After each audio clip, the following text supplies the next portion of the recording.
This is part 56 of ASP.NET MVC tutorial. Please watch part 55 before proceeding. We'll be working with the same example that we started in part 55. In this video, we'll discuss preventing cross-site scripting attack while allowing only the HTML that we want to accept. For example, we only want to accept bold and underline tags. If you recollect from the previous session, we want the users to be able to submit their feedback, and while they are doing that, we want them to be able to stress certain words using bold and underline tags. So we want the users to be able to submit HTML, but at the same time, we want to prevent cross-site scripting attack from happening. So to achieve that, there are three simple steps. The first step is to disable input validation so that the end users can submit HTML. Since we want the users to be able to submit HTML, we want to disable input validation, and that's the reason why we have decorated this create controller action method with this validate input attribute, and we are passing false. So we don't want to validate input. So whatever input that is coming from this view, create view. So when I click on this create button, this is the controller action method that responds. So whatever input that is coming from that form, don't validate that. Okay. So since we are not validating the input that is coming from this form, now the users will not only be able to submit bold and underline tags, they will be able to submit any HTML tags they want. They can even inject JavaScript like this. Okay. So the next step is to dynamically encode all the input that is coming from the user. Okay, so when I click on this create button, whatever input that we have here, that input is going to be received by this controller action method. Notice that here we are receiving a comment object, and this comment object has got name and comments property. So name property is going to receive the input that's coming from this text box. Comments property is going to receive the input that is coming from this text box. So we want to HTML encode all the input that is coming into this controller action method. And how do we do that?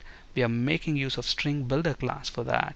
Now you might be wondering, why are we using string builder class? Why can't we simply use system.string class?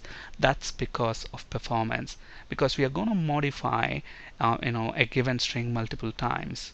Okay, and when we change the same string several times, it's better to use string builder over string class. That's because strings of type system.string are immutable. So if you change them several times for performance reasons, since strings of type system.string are immutable, it's better to use string builder, because strings of type string builder are mutable.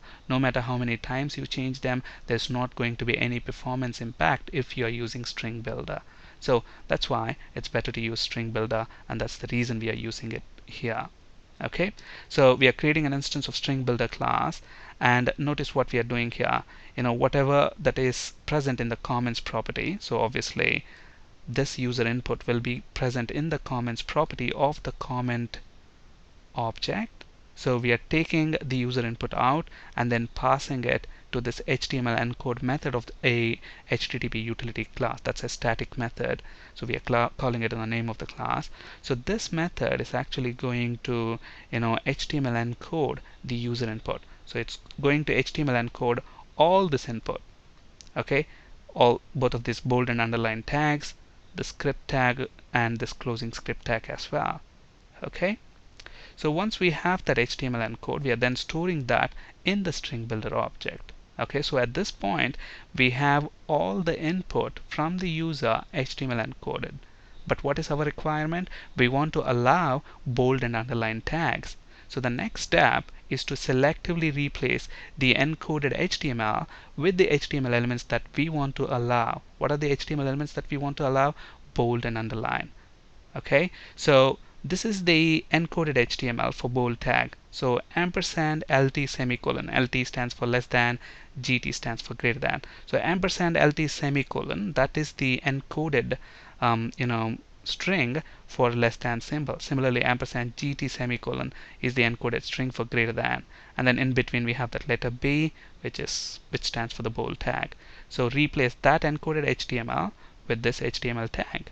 And this one is for the closing tag, so replace that with the closing bold tag, underline, closing underline. So once we have the HTML elements that we want to allow, so here we have them. Next, what we are doing, we are setting that back as the value for the comments property of the comment object after converting it into the string representation, because comments property is of type string, so we are converting that to string. Okay, now notice this.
And so this is the comment object which is going to receive comments and name from the UI.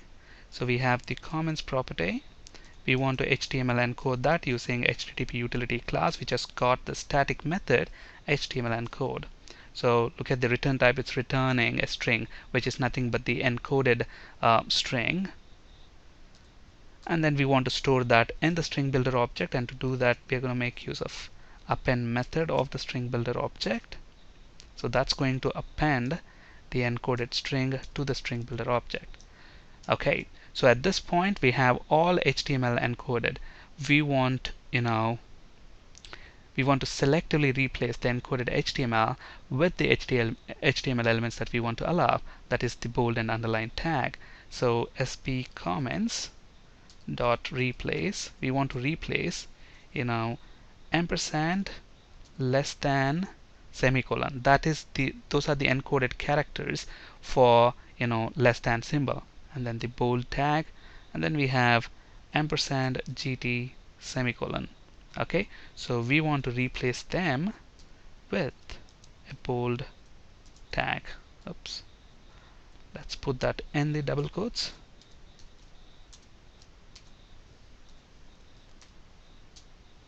Similarly, we want to replace the closing bold tag, underline tag, and closing underline tag. So that's going to be closing bold tag, and here we need a closing bold tag.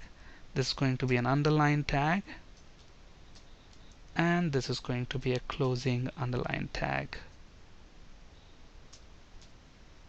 Finally,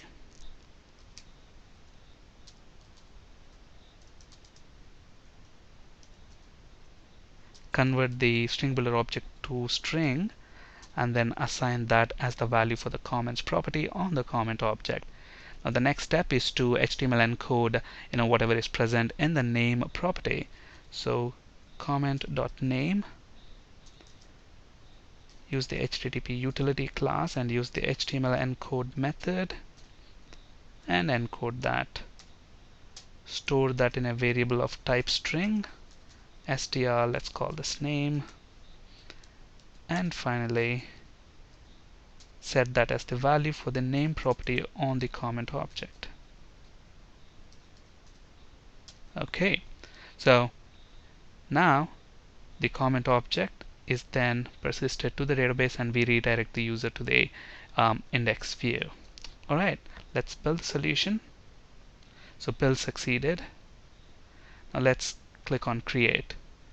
So now this is going to submit this comment to the database. Now except the bold and underline tag. Notice that except the bold and underline tag, look at the word very good. That's bolded and underlined. But look at the script. The script didn't execute. Instead, it has encoded that script tag and then stored in the database. And then when the form is displayed, look at that. When the form is displayed, the encoded HTML is displayed instead of executing that script. So if you look at what we have in the database, so let me execute that query. Notice that the bold and underline tag, they are stored as we want them to be stored, whereas the script tag is HTML encoded. Okay, so here we have allowed the HTML that we want to allow, in this case the bold and underline tags, but we have prevented cross-site scripting attack as well. Now I must tell you, relying on just filtering the user input. So here what are we doing? We are filtering the user input. Okay, basically we are encoding all the HTML and we are allowing only the HTML that we want to allow. So there's nothing but filtering the user input. So this technique alone cannot guarantee cross-site scripting attack elimination. Cross-site scripting attack can happen in different ways and in different forms. This is just one example that we have discussed today. Now please read MSDN documentation on cross-site scripting attack and all the countermeasures that are available. On this slide you can find resources for ASP.NET C# and SQL Server interview questions. That's it for today. Thank you for listening. Have a great day.